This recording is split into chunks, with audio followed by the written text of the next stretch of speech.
ओम शांति। आदरणीय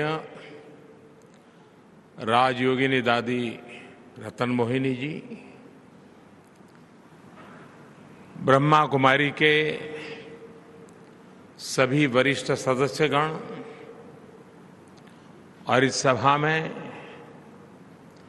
भारत के कोने कोने से आए हुए मेरे प्यारे भाइयों और बहनों,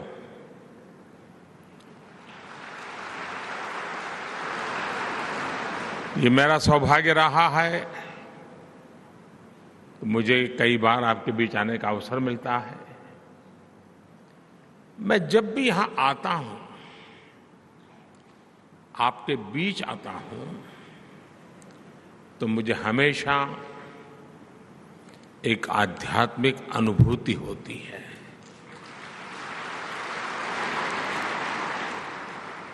और ये पिछले कुछ महीनों में दूसरी बार है जब मुझे ब्रह्मा कुमारीज के कार्यक्रम से जुड़ने का अवसर मिला है।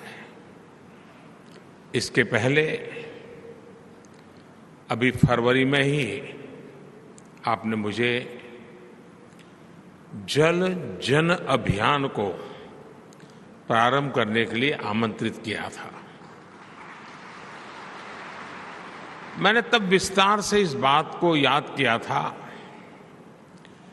कि ब्रह्मा कुमारी संस्था से कैसे मेरी आत्मीयता में एक निरंतरता रही है। इसके पीछे परमपिता परमात्मा का आशीर्वाद भी है और राजयोगिनी दादी जी से मिला स्नेह भी है। आज यहां super speciality charitable global hospital का शिलान्यास हुआ है। आज शिवमणि होम्स और नर्सिंग कॉलेज के विस्तार का भी काम शुरू हुआ है। मैं इन सभी कार्यों के लिए ब्रह्मा कुमारी संस्था और उसके सभी सदस्यों का हृदय से अभिनंदन करता हूं। साथियों, आजादी के इस अमृत काल में भारत की सभी सामाजिक और धार्मिक संस्थाओं की बहुत बड़ी भूमिका है। आजादी का यह अमृत काल देश के हर नागरिक के लिए कर्तव्य काल है। इस कर्तव्य काल का मतलब है हम जिस भूमिका में हैं उसका 100% निर्वहन और उसके साथ साथ समाज के हित में, देश के हित में अपने विचारों और जिम्मेदारियों का विस्तार, यानी हम जो कर रहे हैं उसे पूरी निष्ठा के साथ करते करते ये भी सोचना है कि हम अपने देश के लिए और क्या ज्यादा कर सकते हैं। आप सभी इस कर्तव्य काल के प्रेरणा पुंज की तरह हैं। ब्रह्मा कुमारी एक आध्यात्मिक संस्था के तौर पर समाज में नैतिक मूल्यों को मजबूत करने के लिए काम करती है, लेकिन साथ ही आप समाज सेवा से लेकर साइंस, एजुकेशन को प्रमोट करने, सोशल अवेयरनेस बढ़ाने के लिए भी पूरी तरह समर्पित है। माउंट आबू में आपका ग्लोबल हॉस्पिटल रिसर्च सेंटर, ये वाकई उसका एक बहुत बड़ा उदाहरण है। और मुझे बताया गया है कि इंस्टीट्यूट के जरिए यहां आसपास के गांवों में हेल्थ कैंप किए जाते हैं, रक्तदान शिविर लगाए जाते हैं। अब जिस super speciality charitable global hospital का संकल्प ने लिया है, वो भी इस क्षेत्र में स्वास्थ्य सेवाएं सुधारने में मदद करेगा। आप सभी इस मानवीय प्रयास के लिए अभिनंदन के पात्र हैं। साथियों, आज हमारा पूरा देश स्वास्थ्य सुविधाओं के ट्रांसफॉर्मेशन से गुजर रहा है। पिछले 9 वर्षों में पहली बार देश के गरीब से गरीब को भी एहसास हुआ है कि देश के अस्पताल उसके लिए भी आसानी से उपलब्ध है। और इसमें एक बड़ी भूमिका आयुष्मान भारत योजना ने निभाई है। आयुष्मान भारत योजना ने सरकारी नहीं, प्राइवेट अस्पतालों के दरवाजे भी गरीबों के लिए खोल दिए हैं। आप भी जानते हैं कि इस योजना के तहत 5 लाख रुपए तक के इलाज का खर्च सरकार उठाती है। इस योजना का लाभ देश के 4 करोड़ से ज्यादा गरीब उठा चुके हैं। अगर आयुष्मान भारत योजना न होती तो इसी इलाज के लिए उन्हें 80,000 करोड़ रुपए अपनी जेब से खर्च करने पड़ते हैं। इसी तरह जन औषधि केंद्रों पर मिल रही सस्ती दवाइयों की वजह से भी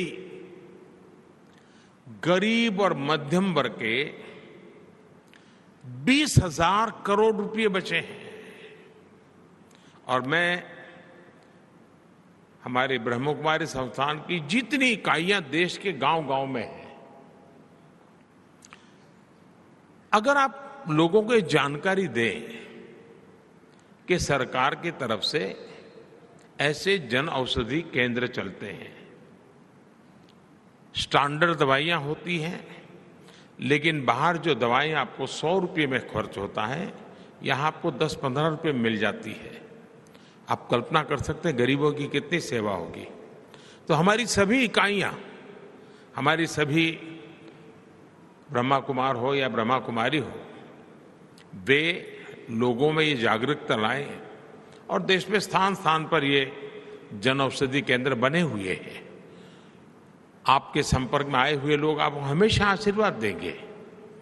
अब जैसे किसी परिवार में बुजुर्ग व्यक्ति है, डायबिटीज की बीमारी है, तो उसको दवाई के पीछे जो खर्चा होता है 1200, 1500, 2000 रुपये तक हो जाता है। लेकिन इसी जनऔषधि केंद्र से अगर वो दवाई लेगा तो उसको शायद वो खर्चा 1500, 2000 में से कम होकर के 100 रुपया हो जाएगा। उसका जीवन में बहुत बड़ी मदद होगी। यानी इस बात को आप हर दूर पहुंचा सकते हैं। साथियों, आप सभी इतने वर्षों से स्वास्थ्य के क्षेत्र से जुड़े रहे हैं।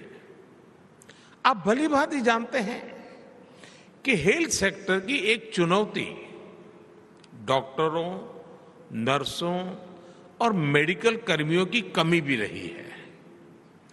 पिछले 9 वर्षों में इसी कमी को सुधारने के लिए भी देश में अभूतपूर्व काम हुआ है। पिछले 9 वर्षों में औसतन एवरेज हर महीने एक नया मेडिकल कॉलेज खोला है। 2014 से पहले के 10 सालों में 150 से भी कम मेडिकल कॉलेज बने थे। बीते 9 वर्षों में देश में 300 से अधिक नए मेडिकल कॉलेज बने हैं।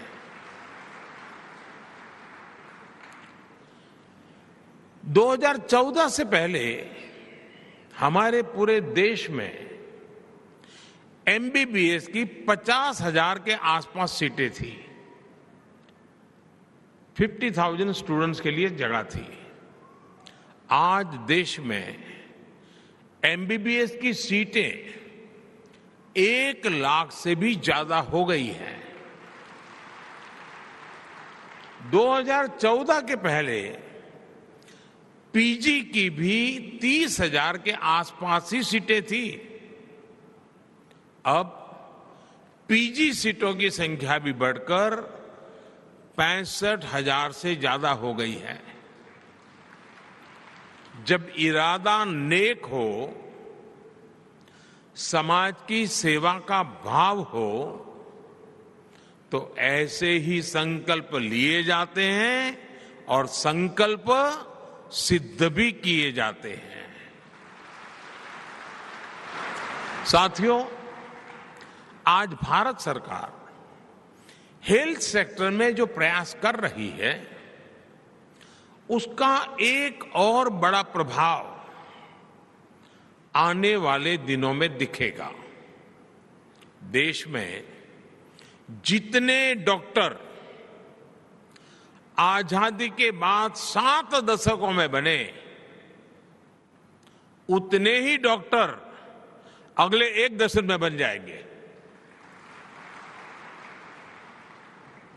और हमारा फोकस सिर्फ मेडिकल कॉलेज या डॉक्टर तक सीमित नहीं है। आज ही यहां नर्सिंग कॉलेज के विस्तार का काम शुरू हुआ है।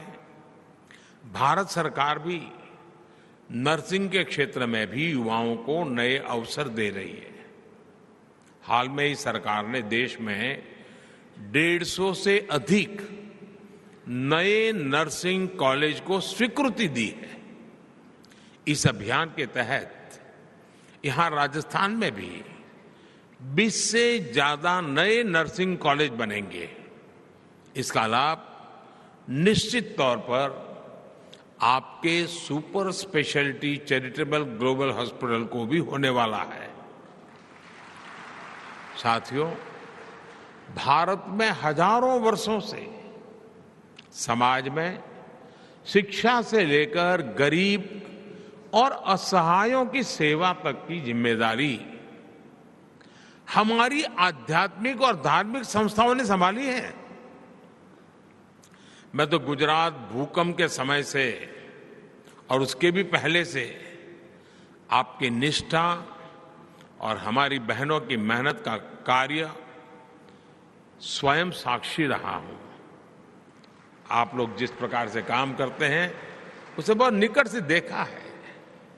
मुझे याद है कच्छ के भूकंप की उस संकट की उस घड़ी में आपने जिस सेवा भाव से काम किया, वो आज भी प्रेरणा देने वाला है।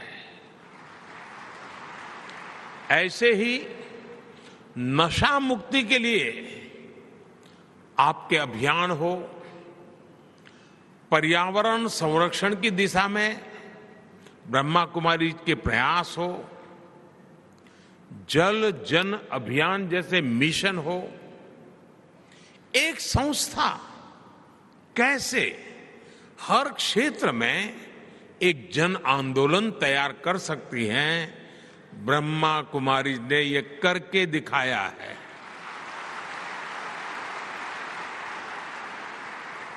विशेष रूप से मैं जब भी आपके बीच आया हूं, मैंने देश के लिए आपसे जो अपेक्षाएं की हैं, उन्हें पूरा करने में आपने कभी भी कोई कमी नहीं छोड़ी है।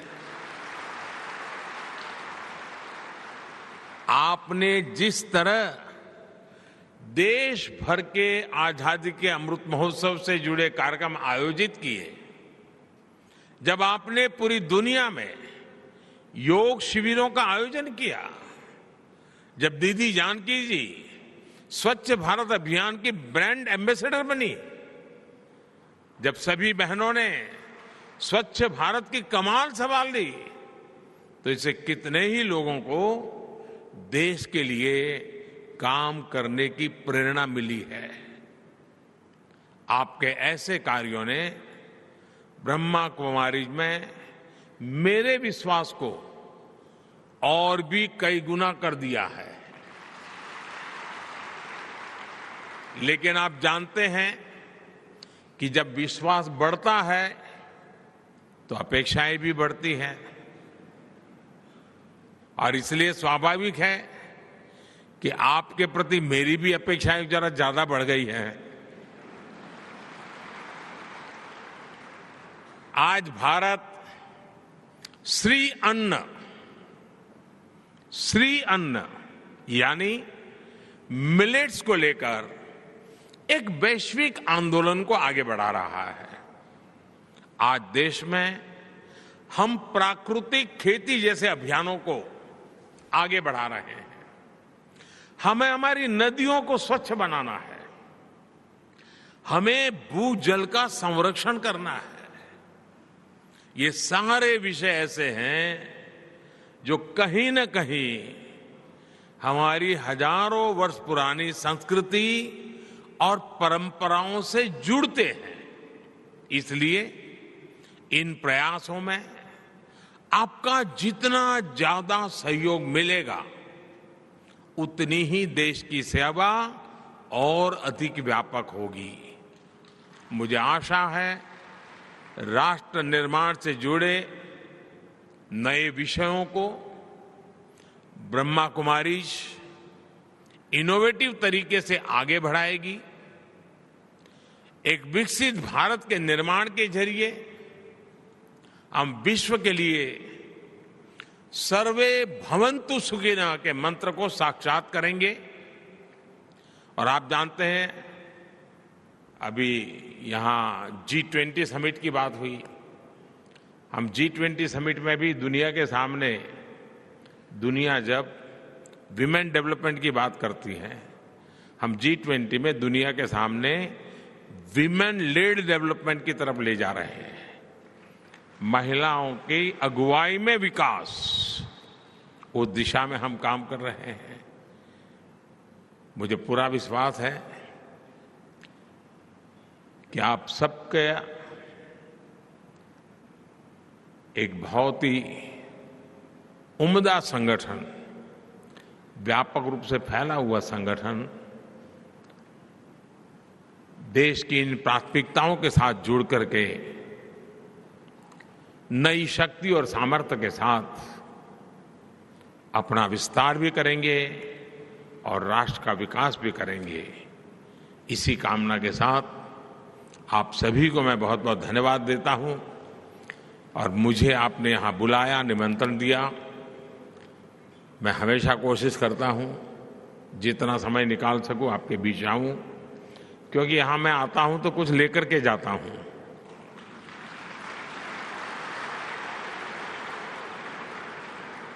चाहे वो आशीर्वाद हो, प्रेरणा हो, ऊर्जा हो, जो मुझे देश के लिए काम करने के लिए दौड़ाती है, नई शक्ति देती है। तो मुझे यहां आने का अवसर दिया, इसलिए मैं आपका आभारी व्यक्त करता हूं। ओम शांति।